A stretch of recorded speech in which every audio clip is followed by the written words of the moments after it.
ఇక నిన్నటి వరకు మనము లెసన్ చెప్పుకున్నాం కదా, ఎయిర్ అండ్ ప్రెషర్ కదా. దానికి సంబంధించిన ఒక చిన్న మ్యాజిక్ చేద్దాము. ఇవి వాటర్, ఇది ఒకటి పెన్ క్యాప్, దీంట్లో ఈ వాటర్ పోస్తున్నా. ఓకే, వాటర్ పోసిన ఈ పెన్ను క్యాప్ది పెన్నును ఒకసారి దీంట్లో ముంచుతున్నా. ఓకే, ముంచి ఇప్పుడు దీన్ని ఏం చేస్తున్నామంటే అప్ సైడ్ డౌన్ చేస్తున్నాం. ఏం చేస్తున్నాం? Upside down. ఓకే,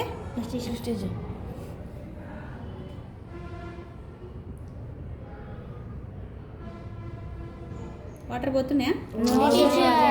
ఎందుకు పోతలేవు మరి? కింద ఎయిర్ నిన్న చెప్పినా కదా మీకు, నేను ఏమని చెప్పినా, ఇక్కడ ఏం జరిగిందంటే మనము ఈ పెన్ క్యాప్తో కొంచెం ఇట్లా అన్నాం కదా, అన్నప్పుడు పైన కొన్ని వాటర్ కింద పోయి పైన ఏం జరిగిందంటే గాలి అనేది ఒక లేయర్ లాగా ఫామ్ అయింది. ఫామ్ అయ్యి మనము ఇట్లా ఇట్లా అన్నప్పుడు ఏం జరిగిందంటే ఎయిర్ అనేది అక్కడ లాక్ అయిపోయింది. లాక్ అయిపోయి ఎప్పుడైతే మనం ఇట్లా కిందికి అన్నామో కథం, కింద నుండి ఏమవుతుంది, కింద నుండి ఉన్న గాలి ఎక్కువ ఉన్నది కదా ఇక్కడ కింద. సో దాని ప్రెషర్ ఎక్కువ అయిపోయి దీని మీద ప్రెషర్ అనేది ఇక్కడ దీనికి కింద నుండి ఒత్తుతుంది అనమాట. ఒత్తే వరకునే ఏమవుతుంది, వాటర్ అనేది కిందికి రాకుండా అలాగే ఉండిపోతుంది. అది దీంట్లో ఉన్న మ్యాజిక్. అర్థమైందా? ఓకే.